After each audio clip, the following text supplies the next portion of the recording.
Keith Kirkpatrick, Research Director, Enterprise Applications with the Futurum Group, and welcome to the Futurum Tech Webcast. Today we're going to dive into an interesting discussion on workplace trends, focusing specifically on the accounting industry and the frustrations that many accountants struggle with day in and day out, what that means for today's organizations and the future of the accounting profession. We're also going to discuss what can be done by employers to address the situation, ensuring that the accountants of today are able to continue to do meaningful work while also properly positioning the industry to continue to attract bright and innovative workers for years to come. Now, joining me today is Mike Whitmire, CEO and co-founder of FloQast, provider of accounting workflow automation software. Now, in addition to leading FloQast, Mike is also an experienced CPA and a fellow SU alum. So welcome to the podcast, Mike. Thank you so much for having me, Keith. Appreciate it. And yeah, go Orange. Exactly. So, Mike, let's just start by talking about what's going on in the market. We've heard a lot about changes in the labor and workforce because of the pandemic, the so-called Great Resignation and the quiet quitting movement.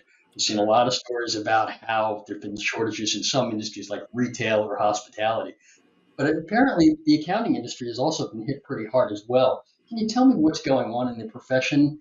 Is there a workforce crisis going on right now with accountants? Yeah, so we have, and we've been covering this a lot at FloQast, but there's definitely an issue with the talent shortage in accounting. And what's interesting is I actually think it's unique from some of those other industries. I don't think it's COVID driven necessarily. It's something that it's a challenge we'd be facing whether COVID happened or not. So it's been a slow burning trend that's been slowly getting worse and worse over the last, call it 20 years. But what we've seen is there's a drop off in people majoring in accounting and getting their CPA licenses. That's been a pretty consistent trend over the last 10 or 15 years. We see people entering the major declining as well, so that doesn't bode well for the future of that statistic around percentage passing the CPA exam. And then we also see people leaving the profession at a pretty alarming rate. That's maybe there's a more meaning in my job I can find, or I'm sick of this rote, boring work. Or the other one is a lot of accountants end up being very entrepreneurial and go off and start their own companies and do their own thing from there. So they're going to leave a full-time job and potentially go start an accounting practice or something like that. So that's a really tough situation. On the other side of the equation, there's always more business. Capitalism marches on. Hopefully GDP increases in the United States. And with that, there's going to be more demand for accountants. And how do you plug the gap if you have fewer and fewer people in the profession, people leaving the profession, less people entering the profession? However, we all have a goal of our economy continuing to increase through capitalism. So something's got to give, and it's really starting to break, and we can see with how hard it is to recruit accountants these days. Right. Mike, you mentioned something interesting there. If you look at some of the reasons why accountants are getting frustrated, you mentioned something about, was it routine work or they're just getting frustrated? Is it also that sometimes there aren't the tools that they need to really do their jobs efficiently, and they wind up just getting honestly buried? Yeah, I think those two are very interrelated. So we end up doing a lot of manual, and I like to use the term rote work. It's so boring. And the problem is you have to do all that work because of how manual the job is because of a lack of technology. And that's not what you learn in college. So you major in accounting and you learn about the principles and the theory of accounting. And it's sort of comical to me that people think that if you're good at math, you're going to be good at accounting. That's not, like, adding and dividing numbers is not what makes you good at accounting. That's what like Excel and calculators are for. Accounting's Right. a puzzle. It's about problem solving. It's about understanding rules, regulations, guidance. How do we apply it to our business? How do we apply it to any given transaction? And how does that show itself in the financial statements and help make business decisions from there, right? So it's a really important job. And when you're majoring in it, it's all really interesting because you're piecing together this puzzle and you're solving all these problems. All of a sudden you get to your job and you're not solving problems. You're just manually entering data all day, or maybe you're reconciling two spreadsheets where you're just going line by line and doing this. And it's not mentally stimulating. You don't understand where you fit in the bigger purpose. What's the big picture here? Why does this matter? And so I think people get jaded with that. And then because there's a talent crunch, people have to work a lot of hours to make that happen. And speaking from personal experience, I worked a lot in accounting, like a lot of hours in accounting. And it can burn you out. And at some point, something's got to give. And for me, it was quitting and starting my own company. For others, it's quitting, trying a new field, maybe going back to school. Maybe it's kind of all over the place. Right. Well, I think the great Steve Jobs actually once said the only way to do really great work is to love what you do. And it sounds like today's accountants are just getting mired in things that they absolutely hate to do.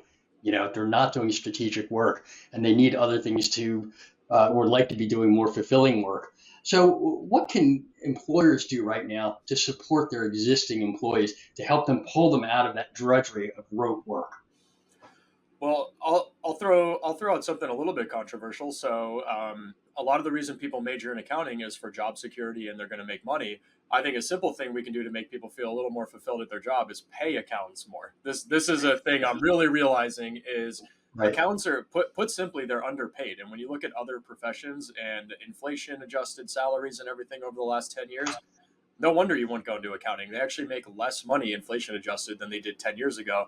And that's in the middle of a talent crunch. So I would say for starters, everyone who controls budgets, maybe open up the purse strings a little bit more to recruit and retain really good talent. I think that's kind of the first thing that's got to give with a lot of this. Then when you're working in a job, the work that you hate the most is probably the most automatable at that point. So you're going to take a look at software to do that. And that's where you get to take, hey, I have this big problem where I'm doing all this work that's not enjoyable for me. It's not a good use of my time. I could be doing better things to put my knowledge to use. Let me go find some software that can help solve that problem. And what's really nice is to solve that problem, you're now applying the accounting kind of principle, problem solving guidance that you really start to learn about in college. You're starting to apply the more fun stuff to automating this boring problem that you don't like. And so I think a really good way to find some fulfillment in your job is to actually solve the biggest problems that you have internally, whether that's by improving processes or bringing in technology, whatever it is. There are different ways at this point to really focus on improving the department. And selfishly, you're going to work less. If you do that, you're also going to have a really cool opportunity for career progression with that and probably make more money as well. Right, right.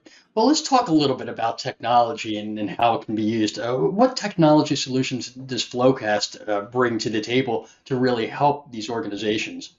Yeah, so as you said during the intro, we do accounting workflow automation, and the story of FloQast has been pretty interesting. We really started with a focus on the month-end close and reconciliation process. Yep. I was a senior accountant before.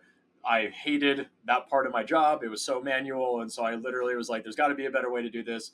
Left my job, started working on FloQast to automate big chunks of the month-end close process. So we've built we have a purpose-built workflow for the month-end close, checklist items, documentation, reconciliations, collaboration, communication, all that good stuff, and reconciliations. That all lives in FloQast.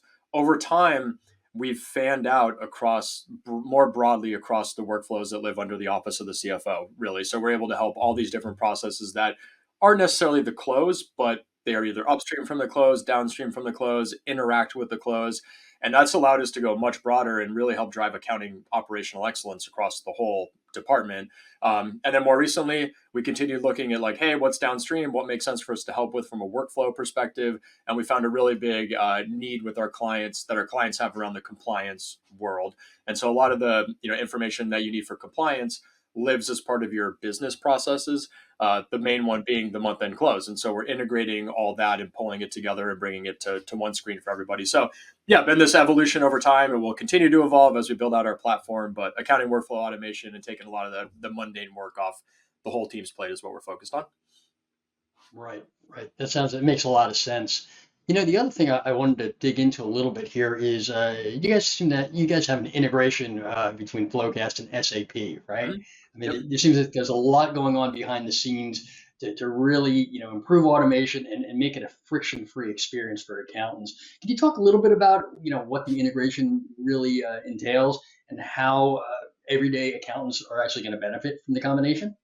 Yeah, happy to. So there are a couple integration points with SAP. I'll start with a high level, just trial balance integration. So one of the big exercises we do at the end of the month is I'm going to look at my reconciliation over here.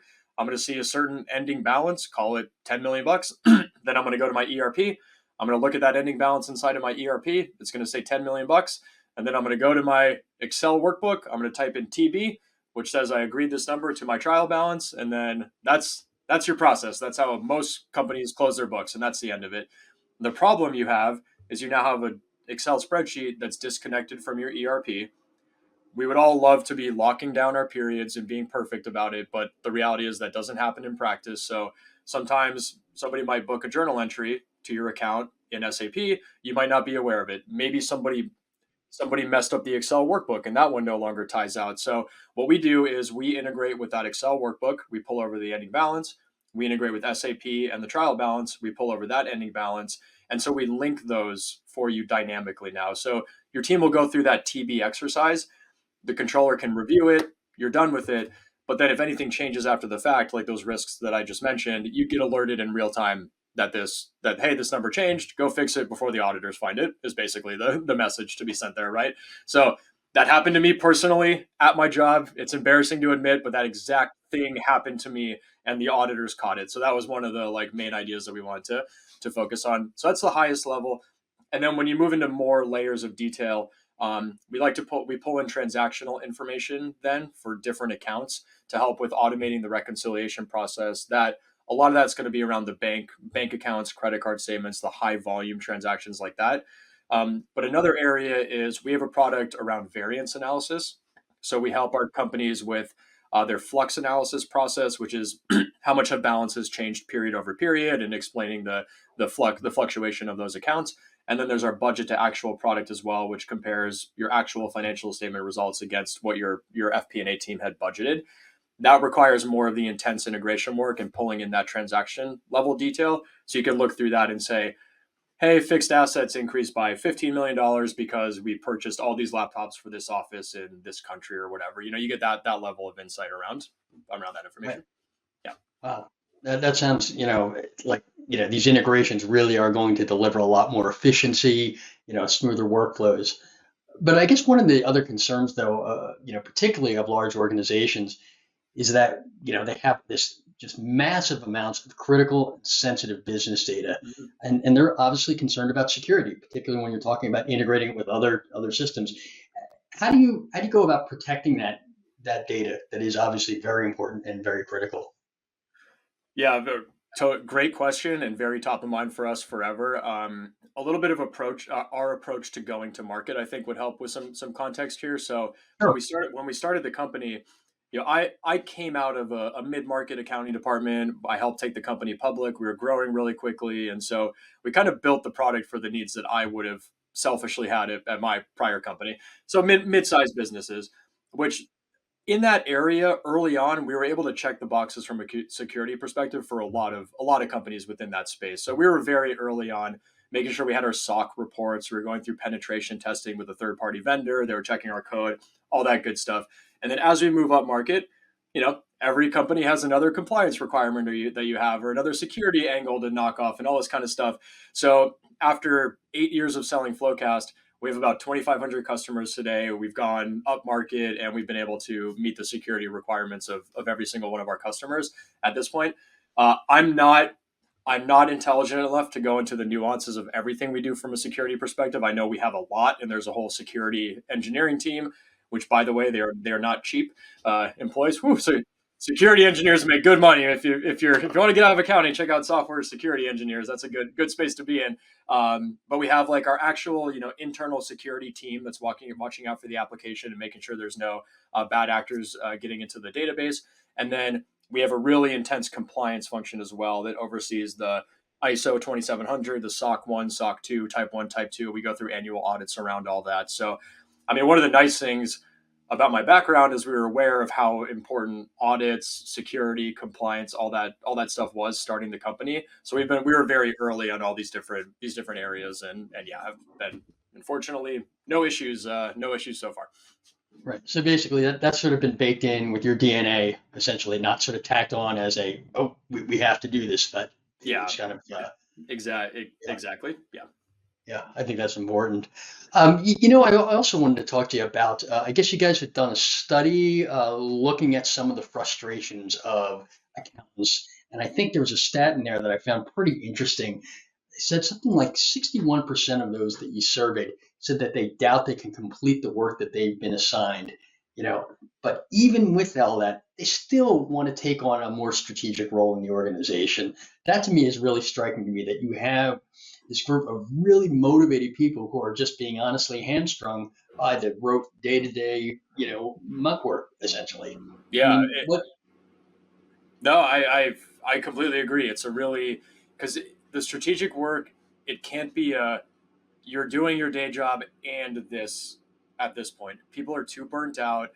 The thing about accounting that's a little bit unique is the deadlines that we have in accounting are non-negotiable. It's the Right. SEC. The SEC is not going to be like, oh, we understand that you had a rough day and you weren't able to close the books on time and your audit statement, your financial statements didn't get out. They were a day late. That's totally fine. Like, don't worry about it. We'll take it. That does not happen. Your Doesn't stock price happen. gets pummeled. The CEO and the CFO look horrible, and it's not a good look on your business. You can lose hundreds of millions of dollars in market cap if somebody doesn't hit their deadline, right? So non-negotiable. So the team is always going to focus on the stuff to get the job done that month or that quarter or that year, whatever they're really focused on. It's just the whole treading water is so accurate because of how much work we have to do. So we need to automate some of that work before we can carve out our time to focus on more strategic areas. And what kills Mhm. me is the having the time to focus on the strategic areas is how you free up the time to focus on more of the strategic areas. So you have this So, chicken and the egg game that you're trying to figure out, and it's just really it's a tough spot to be in. yeah, absolutely. And I guess that kind of leads to the next question, which is, you know, obviously it's 2023. We've been hearing a lot about generative AI, all of that kind of stuff. How do you see that technology, working its way into either whether it's in your own solution or just the industry in general? Because to me, it sounds like there could be some real opportunity there to offload a lot of that repetitive work. We so we internally have gone through the whole hype cycle of AI. We've played that out internally, and we've landed on what we think is a pretty pragmatic line of thinking around it. So we think we think AI is going to be very impactful in accounting. We think it's going to take longer to be adopted than it is to be built. I think that's an interesting thought around this whole thing. And it's not going to be I don't envision where there's some like black box where we don't know what's going on and accounting is just automated. I don't we don't see that world. What we see is AI being leveraged throughout workflows, throughout our application in seemingly small ways. But when you add up all that AI, the impact becomes really big and is removing a lot of that mundane work. So that's really where we're focused on is what are the specific use cases within each of these accounting workflows that we can use to automate a lot of this work, and then how can we think differently about how data is presented and people interact with applications to make it a little more interesting and have it be more like the conversational thing is super interesting. And can you turn accounting into more of a conversational thing than a wailing away on spreadsheets in Excel type of experience? So there's a lot of interesting things you can do with it. But what we've noticed is time and time again, it's automating the work that people don't want to do. It's allowing them to level up what they're doing and to work. This is the really cool part to me is to leverage AI tools appropriately and be really good at it. That's where you need that accounting knowledge that you learn in college to be able to do that. And the whole prompting thing, just like personally, as a little side anecdote, I've been fooling around with a bunch of these programs. Like Midjourney is one, right? Midjourney does image creation, and so I'm an accountant, whatever, but I like doing this. And in fiddling around with it, I've realized how important it is. The fact that I did not major in art history or photography or anything like that, I don't know anything about how to prompt this thing, right? Meanwhile, you see other people like, give me this illustration in the style of this person and this rendering and all this kind of stuff, and they put out beautiful imagery. I'm just some guy fiddling around with prompts and not producing anything nearly as cool. That concept's going to be the same in accounting. If you're the person who majored in accounting, you're going to know how to use all the AI tools really well because you have the background, the context, and you know why. It's not going to be a thing where I think just an average person off the street can pick up accounting AI tools and be really, really effective. So I say all that because I think it's going to level up the function in a really big way and have it be more interesting and hopefully like just close the gap of you can envision capitalism marches on, accounts continue to drop off. there's some subset of work that just has to be automated in the meantime for this to work out. And hopefully we can automate enough of it to like keep accountants sane over the next 50 years. That's my big hope. Right. And then I guess finally, you keep, going back and referencing, when you were in college, you were, obviously training and learning all the accounting concepts and all of that kind of stuff. And then, of course, you get out into the real world and you're not always doing that. But what else can you do? What else can the accounting industry do beyond, I loved your comment before about, pay them more, but what else can you do as an industry, to really make accounting something that people go, hey, I really do want to work in this field because I am fascinated with the concepts there, not the muck work, but the concepts. Yeah. What can be done? Well, I think we could do better positioning around what majoring in accounting will set you up to do in the future, whether that's in accounting or not. And this is a really powerful one for me. I think that there are personalities who are well suited to remain in accounting, and maybe you're a little more risk averse and you like having the 45 hour a week kind of job, and that's great, and you can do that in accounting. There will always be a job available for you. There's always job security. Like, cool, great, great job picking that major. That's great. Then you maybe have people who are willing to take on a little bit more risk, do something different. And what I found is in accounting, you learn, it's the language of business, right? The old Warren Buffett quote, it's very true. And Warren Buffett's a big believer in learning all about GAAP accounting before you make any, investment decisions with that. And when you do learn accounting, you genuinely learn the language of business.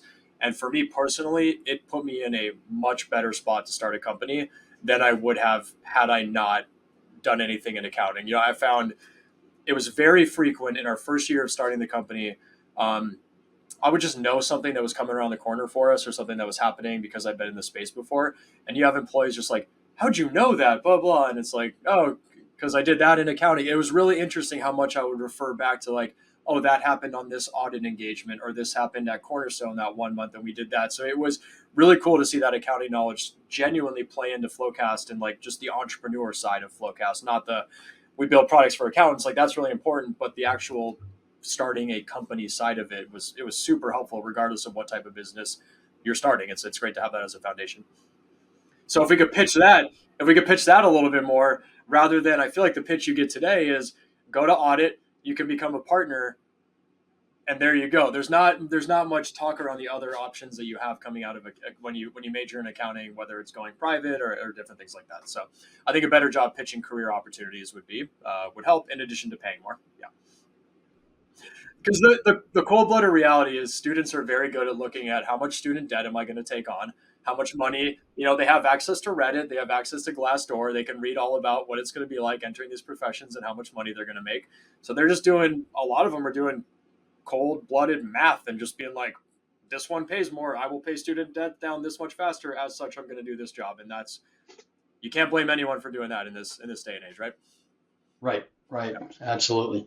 And I guess finally, what's on the horizon for FloQast as we move out of 23 and into 24? Yeah, so business-wise, continuing to grow, international expansion is top of mind for us. We've seen FloQast work really well across the globe. And then for our product, it's continuing to broaden our footprint across the office of the CFO, help with as many workflows as we possibly can, and continue to automate that with a really big focus on the compliance side of it. How can we help with all these compliance requirements that live under the CFO and the CAO as well? So yeah, broadening the platform, expanding internationally, hiring more people, and then of course, continue to support our customers, make them happy, and help them close their books faster. Great. All right. Well, Mike, I really appreciate our conversation today. Lots of great insights and hopefully a bright future ahead for the industry.